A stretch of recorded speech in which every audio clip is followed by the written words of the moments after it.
Hello बच्चों, BKSCI channel में आप लोगों का स्वागत है। आप लोगों का अब कक्षा 10 गणित विषय का पेपर बचा हुआ है। जैसा कि मैंने विज्ञान में आप लोगों को कुछ महत्वपूर्ण प्रश्नों के बारे में बताया था, उसी कड़ी में मैंने कुछ क्वेश्चन सेलेक्ट किए हैं। ये 50 क्वेश्चनों को आप अगर अच्छी तरीके से तैयार करते हैं तो मेरा मानना है आपका पेपर अच्छा हो जाएगा, संतोषजनक हो जाएगा। पहला क्वेश्चन है पहले लेसन से 65 व 117 का HCF, 18, 15 और 24 का LCM यूक्लिड विभाजन विधि द्वारा ज्ञात करना है। 227/625 को शांत दशमलव में बदलो। 252, 594 का HCF 18 है तो LCM ज्ञात करो। 16.16.16 को सरलतम भिन्न में बदलो। सिद्ध करो 5 + √3 अपरिमेय संख्या है। सिद्ध करो 5 √2 एक अपरिमेय संख्या है। ये पहले लेसन से हैं इतने क्वेश्चन। दूसरे लेसन से जो हमारा 2 चर वाले रैखिक समीकरण लेसन है, इसमें से x - 2y = 3, 3x + ky = 1 का अद्वितीय हल है तो k का मान ज्ञात करें। अगला है 3x + 2ky = 2 और 2x + 5y = 1 समांतर हैं तो k का मान ज्ञात करो। दो संख्याओं का योग 19 तथा अंतर 7 है तो संख्याएं ज्ञात करो। x - y = 2, 4x + 7y = 30 को प्रतिस्थापन, विलोपन तथा वज्र गुणन विधि द्वारा हल करो। तीनों विधियों का इसमें प्रयोग करके हल कर लेंगे, जिससे तीनों विधियां हमको आप लोगों को अच्छी तरीके से आने लगेंगी।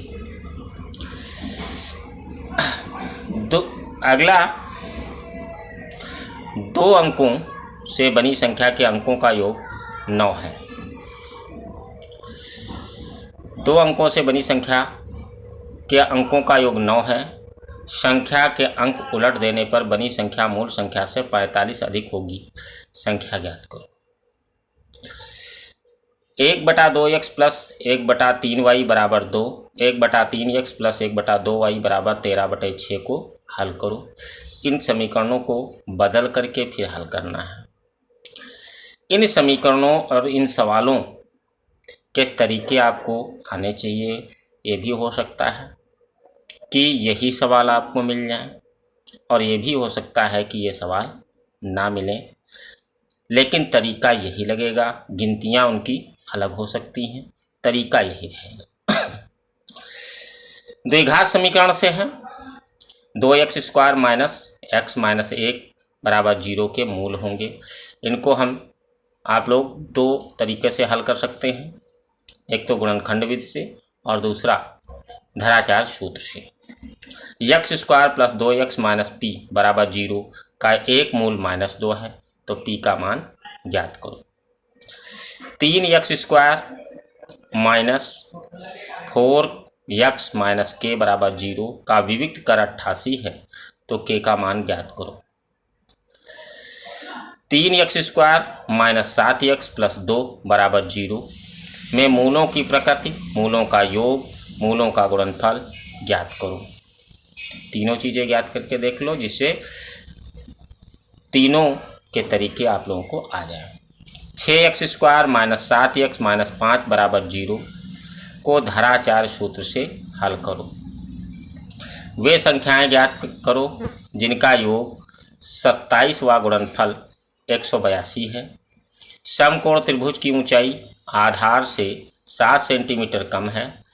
यदि कर्ण 13 है तो अन्य 2 भुजाएं ज्ञात करो। आपके मॉडल में, आपकी किताबों में हो सकता है ये सवाल ना हो, लेकिन इनसे मिलते जुलते जो सवाल हैं उनको आपको तैयार करना है। अगला है, ये त्रिभुज बना हुआ है जिसके एक भुजा 6 दिखाई गई है और इधर आधी भुजा 3 है, आधी 4 है। अगर बीच में हम EF मान लें तो EF 6 है, AE 3 है, EB 4 है, तो BC का मान ज्ञात करना है। ये त्रिभुज वाले लेसन से है। दो समरूप त्रिभुजों की परिमाप 40 और 60 है, क्षेत्रफलों में अनुपात ज्ञात करो। त्रिभुज ABC एक समकोण त्रिभुज है, AD लंब है BC पर, तो सिद्ध करो AD स्क्वायर बराबर BD गुणे CD। बिंदुओं, निर्देशांक ज्यामिति का सवाल है। बिंदुओं 5,0 और -12,0 के बीच की दूरी कितनी होगी ये निकालना है, और मिलाने वाली रेखा का मध्य बिंदु क्या होगा ये निकालना है। अब उस बिंदु के निर्देशांक ज्ञात करो जो बिंदुओं -1,7 व 4,-3 से बनने वाली रेखा को 2:3 के अनुपात में बांटती है। त्रिभुज का क्षेत्रफल ज्ञात करो जिसके निर्देशांक 0,0, 2,0, 0,3 है। इसमें त्रिभुज का क्षेत्रफल वाला सूत्र आप लोग लगाएंगे। 7, -2, 5, 1, 3 के संरेखी हैं तो के का मान ज्ञात करो। जब बिंदु संरेखी होते हैं तो त्रिभुज का क्षेत्रफल 0 होता है। त्रिभुज के क्षेत्रफल वाले सूत्र में मान रखेंगे तो के का मान निकल आएगा। अब त्रिकोणमिति से है, साइन थीटा बराबर 8/15 है, तो कॉस थीटा का मान ज्ञात करो। 9 सेक स्क्वायर ए -9 tan स्क्वायर ए किसके बराबर होगा, ये चीज़ आप लोगों को निकालना है।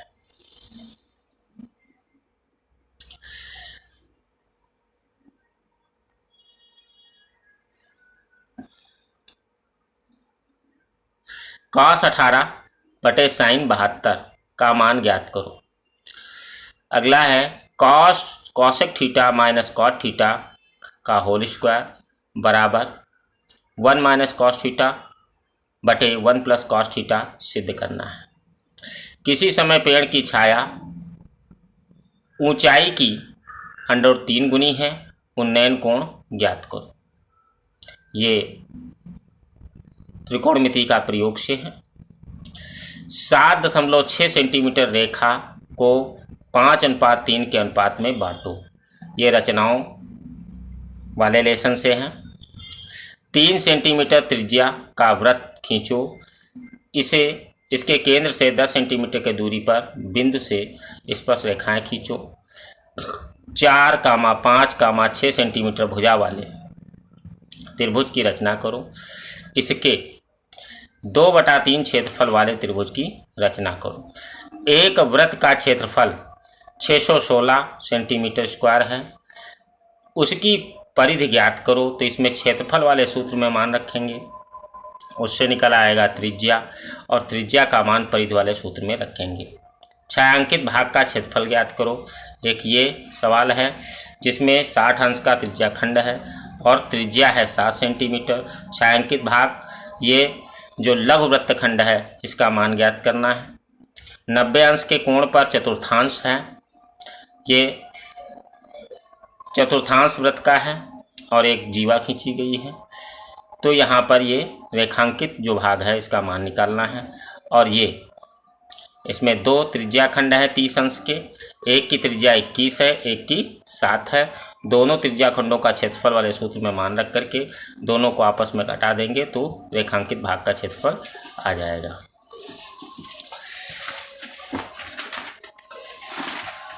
कुछ और सवाल बचे। ये आयतन वाले लेसन से हैं। 2 गोलों के आयतनों में अनुपात 64:27 है। त्रिज्याओं में अनुपात ज्ञात करो। शंकु तथा बेलन को आधार तथा ऊंचाइयां समान हैं। आयतनों में अनुपात क्या होगा।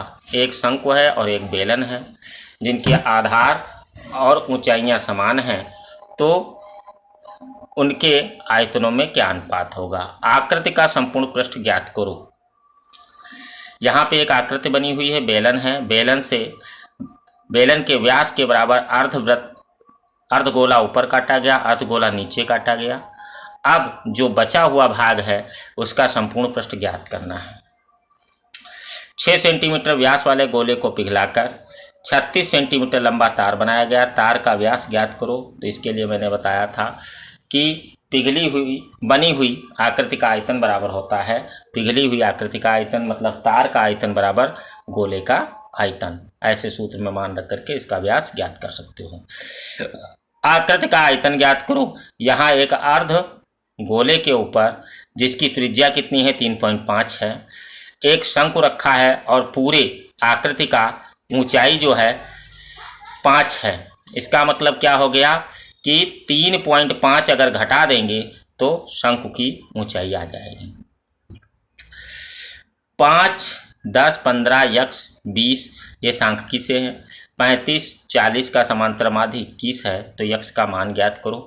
समांतर माध्य वाले सूत्र में मान रखेंगे तो यक्स का मान निकल आएगा। 3, 4, 5, 6, 7, 8, 9 की माध्यिका ज्ञात करो। 2, 4, 6, 3, 4, 5, 4 का बहुलक ज्ञात करो। समांतर माध्य माध्यिका व बहुलक ज्ञात करो। इसी सवाल का समांतर माध्य, इसी सवाल का माध्यिका, इसी सवाल की बहुलक ज्ञात करना है और इसी सवाल का समांतर माध्य, इसी सवाल की माध्यिका और इसी सवाल का बहुलक ज्ञात करना है। अगर आप लोग इतने क्वेश्चनों को अच्छी तरीके से तैयार करते हैं तो आप लोगों को किस प्रकार से प्रश्न आते हैं और कैसे कैसे प्रश्न आते हैं इसकी जानकारी हो जाएगी और उनके लगाने के तरीके के बारे में आप लोग जान जाएंगे। गिनतियां बदल सकती हैं लेकिन सवाल का तरीका, हल करने का तरीका एक ही रहता है। आप लोग मेहनत से इन सवालों को हल कर लें और पूरी तैयारी से बेहिचक एग्ज़ाम में जाएं। अच्छे पेपर होना चाहिए और हमारी यही शुभकामनाएं हैं आप लोगों के साथ हैं कि आप लोगों का पेपर अच्छा हो। धन्यवाद।